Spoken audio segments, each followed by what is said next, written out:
Bonjour les amis, ici Stan Carré, sophrologue et coach en développement personnel. J'espère que vous allez bien. Dans cette vidéo, je vais vous parler un peu de mon parcours spirituel. Je vais essayer de vous résumer en quelques minutes les plus grands axes, on va dire, que j'ai connus dans ma vie, les plus grandes périodes spirituelles que j'ai connues dans ma vie, les différents changements de ma manière de voir le monde et comment ça s'est produit. Du coup, ça a commencé à ma naissance. À ma naissance, j'ai des souvenirs qui remontent de la crèche, j'ai des souvenirs qui remontent de quand j'avais 1 an. Ce n'est pas des souvenirs qu'on m'a racontés, c'est des souvenirs réels. Je me souviens vraiment de ce que j'ai vécu. Je me souviens que quand j'avais 1 an, j'arrivais pas à m'exprimer correctement. Donc j'avais des trucs à dire, j'avais des trucs à faire remarquer, à faire comprendre aux gens, mais j'arrivais pas à les parler en fait, parce que j'avais 1 an et donc je savais pas parler, ce qui est logique. Et c'est comme si j'avais une force en moi qui voulait s'exprimer, mais que mon petit corps mou et mon vocabulaire genre inexistant de l'époque ne pouvaient pas l'exprimer. Je voulais faire quelque chose, c'est comme quand vous êtes dans un rêve, vous voyez. Quand vous êtes dans un rêve et vous êtes genre poursuivi par un danger et vous avez envie de courir, vous avez l'impression que votre corps c'est des vieilles spaghettis trop cuites et que vous ne pouvez pas bouger vos jambes, vous ne pouvez pas courir.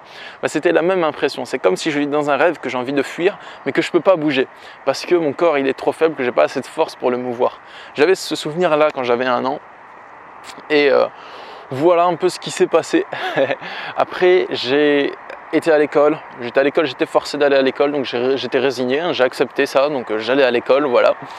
Je vivais avec ma mère, donc j'avais mon climat super violent, donc j'étais partagé entre la violence de la relation que j'avais avec ma mère et aussi le fait de me forcer à aller à l'école, parce que pour moi l'école ça a été genre une espèce d'énorme torture, de punition quoi. J'étais pas un souffre-douleur à l'école, mais par contre je n'aimais pas l'école, j'étais contraint tous les jours d'y aller, donc rien que ça, le fait d'être obligé d'y aller tous les jours, de m'ennuyer tous les jours, être obligé d'entendre un prof me raconter des trucs qui ne m'intéressaient pas à longueur de journée et de rien faire d'autre pendant ce temps, c'était wow, j'ai 15 ans, j'ai pris une peine de 15 ans de malheur comme dirait Kenny Arcana. Moi il n'y avait pas que du malheur là-dedans, mais bon, c'est un peu comme ça que je l'ai vécu moi sur le moment. Ensuite, j'ai travaillé, donc je me suis évadé de chez ma mère. À ce moment-là, bon, je ne m'intéressais pas du tout à la spiritualité à ce moment-là. Pour moi, c'était un truc de bourgeois. C'était un truc de bourgeois, de bobo qui servait à rien. Je le voyais comme ça dans ma tête. Maintenant, non. Je sais que c'est l'évolution de l'esprit, que c'est un processus par lequel tous les êtres humains passent et s'impliquer dedans, ça permet juste de rendre la vie meilleure. Mais j'avais ce cliché, j'avais cette vision pleine de jugement là-dessus à l'époque. Je m'étais évadé de chez ma mère, je décidais de reprendre ma liberté. Pour moi, c'était une nécessité, c'était même pas une prise de conscience ou autre. Je l'ai fait parce qu'il fallait le faire et c'est tout. Ça devenait trop toxique chez ma mère. Et après ça, à partir d'un moment, j'ai commencé à m'intéresser à la spiritualité. En gros, j'ai eu un gros déclic, mon déclic majeur, ce qu'on peut appeler une grosse étape d'éveil spirituel, qui m'a apporté du positif et du négatif. Le positif que ça m'a apporté, c'est que j'ai vu qu'il y avait autre chose qui était possible que ce que je connaissais déjà.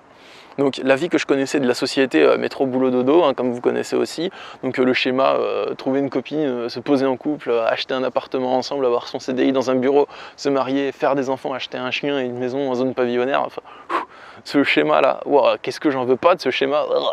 Donc c'est à ce moment là que j'ai constaté que en fait la vie de la société qu'on nous vend, c'est des sornettes.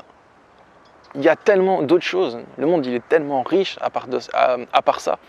Donc ça m'a montré que je pouvais croire en moi, que je pouvais aspirer à une autre vie que celle-là, que je pouvais être entrepreneur en fait, et que je pouvais aider les gens, vivre de ma passion, que c'était possible de bien vivre en vivant de sa passion. Mon déclic il m'a principalement permis de comprendre cela, et donc ça m'a donné l'impulsion de vivre autre chose en fait. Je me suis dit ouais en fait il y a une autre vie qui existe que celle-là, je peux vivre ma vie d'être spirituel. Le négatif que ça m'a apporté, c'est que j'étais un peu perché dans la spiritualité, donc je me suis perdu dans un gros délire, on va dire. Un délire au sens clinique du terme, dans le sens où j'avais une vision de la réalité qui n'était pas vraiment en accord avec la réalité. J'étais trop dans mes trucs spirituels à ce moment-là. J'ai eu une petite phase où je suis passé par là.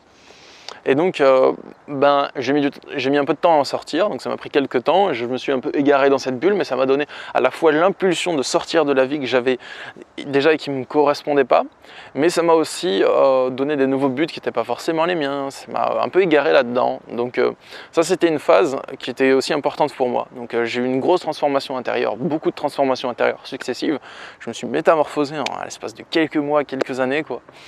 Et après ça, je suis sorti de cette phase, de cette bulle de spiritualité. Donc je suis revenu à un côté plus pragmatique des choses. Comme vous pouvez le constater dans mes vidéos maintenant, mes vidéos actuelles, elles sont assez pragmatiques. Donc j'ai un regard assez terre à terre, assez concret, basé sur le réel. Donc voilà, pour moi c'est vraiment le plus important. Donc je fais mon chemin spirituel, je continue à faire mon chemin spirituel, je rejette pas l'évolution de l'être, pour moi c'est important, mais je me base sur une vision de plus en plus objective des choses, donc de plus en plus sur mon expérimentation. Je rejette pas ce que les autres me disent, leurs croyances, tout ça, mais des fois bon, ça me fait ni chaud ni froid, ça fait pas écho en moi, donc les gens ont le droit d'avoir leurs croyances, mais par contre je vais plus prendre pour vrai un truc qu'un maître spirituel va raconter, un truc que j'ai lu dans un livre. Ou, voilà, je me base surtout sur mon expérience de vie, c'est ma valeur principale. Ce que les autres me disent, c'est leur discours, ok, je le rejette pas, je ne l'approuve pas forcément non plus, je l'entends comme étant leur discours. Mais voilà, c'est après à voir si ça fait écho avec mon expérience ou pas, tout simplement. Du coup, maintenant, je réalise que je suis un être humain comme les autres, tout simplement, et que je suis ni inférieur aux autres comme je l'ai cru longtemps, je ne suis pas supérieur aux autres non plus. Enfin, je l'avais cru vu que je vivais avec ma mère et que c'était une relation toxique, donc c'était une relation d'emprise, donc je me sentais tout le temps redevable envers les autres, où leur avis était supérieur au mien, ou quand quelqu'un pensait quelque chose de différent de moi, j'abandonnais mon avis, je me disais ouais, peut-être que si l'autre il le pense, c'est que c'est juste en fait. Donc moi j'ai abandonné ça petit à petit, je me sens pas supérieur aux autres non plus, je me sens à votre niveau, à côté de vous, je suis pas au-dessus de vous, ni en dessous de vous, je suis pas vous. Je suis à côté de vous tout simplement. Donc mon but avec tout ce que je partage ici de mes vidéos sur ma chaîne YouTube, c'est pas de vous dire ce qui doit être ou de vous donner une meilleure façon de penser que la vôtre, c'est simplement de vous proposer des idées ou de vous proposer des ouvertures ou de vous proposer des nouvelles façons de voir les choses ou de vous expliquer le fonctionnement de certaines choses. Et c'est à vous de voir si ça vous parle ou pas, si vous pouvez prendre mon contenu pour avancer, l'utiliser pour avancer jusqu'à ce que vous en ayez plus besoin, c'est tout. Donc ce que je vous partage dans mes vidéos, dans mes consultations de coaching ou dans mes retraites spirituelles, mon but c'est que vous l'utilisiez. C'est pas que vous me considériez comme quelqu'un de supérieur à vous ou que vous considériez ce que je vous raconte ou mon cadre de vie ou mon mode de vie comme le truc que vous devez atteindre. Ça peut vous inspirer à vous bouger, à vous créer une vie qui vous ressemble plus parce que je vous montre que c'est possible vu que je l'ai fait moi et que d'autres personnes le font d'ailleurs. Même peut-être vous le faites et vous inspirez d'autres personnes sur beaucoup de plans. Mais mon but, c'est de vous donner des outils, de vous donner des idées et que vous utilisiez ces idées, que vous les utilisiez, que vous les preniez, que vous en fassiez quelque chose si c'est bon pour vous, si vous le sentez. Voilà les amis, un petit résumé de mon parcours spirituel. J'espère que ça a pu vous inspirer. N'hésitez pas à partager cette vidéo sur les réseaux sociaux si ça vous a plu. Et sachez que je suis disponible pour des consultes. Et oui, vous avez cru que j'allais dire des consultations de coaching, comme d'habitude, hein. Vous y avez cru, hein, avouez. Sachez que je suis disponible pour des retraites spirituelles, justement, en parlant de spiritualité. J'ai organisé ma première retraite qui aura lieu en novembre, du 14 au 17 novembre, bon elle est complète, hein. Mais je vais organiser d'autres retraites spirituelles en début d'année. Il y aura des retraites spirituelles à Toulouse, des retraites spirituelles en Asie. Donc voilà, vous serez partants les amis, si vous voulez former mon équipe de joyeux pèlerins, mon équipe de participants à la retraite spirituelle. Vous êtes les bienvenus pour ça.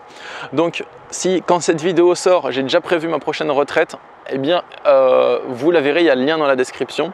Vous avez juste à cliquer sur le lien qui est dans la description en rapport avec les retraites, hein, c'est marqué mes retraites spirituelles, 2 points, il y a le lien, juste sous la vidéo, hein, dans le petit texte, dans la description. Et vous tomberez sur une page de mon site où je présente mes retraites spirituelles. Donc soit il y a une prochaine retraite à laquelle vous pouvez vous inscrire, soit il n'y a pas de prochaine retraite et vous pouvez vous inscrire dans ce cas à ma mailing list. Donc mettre votre nom et votre adresse mail sur le petit formulaire. J'envoie pas de spam hein, sur cette mailing list là, j'envoie presque jamais de mail, à part quand je prévois un nouvel événement, je vous l'envoie. Donc des fois, enfin c'est super rare quoi. Donc voilà, vous serez juste informé en avant-première des retraites spirituelles pour pouvoir vous inscrire avant que j'en parle sur les réseaux sociaux. Sur ce les amis, je suis content d'avoir partagé ce contenu avec vous. Moi je vous souhaite une belle journée, je vous dis prenez soin de vous, prenez soin de votre petit cœur. À bientôt, au revoir.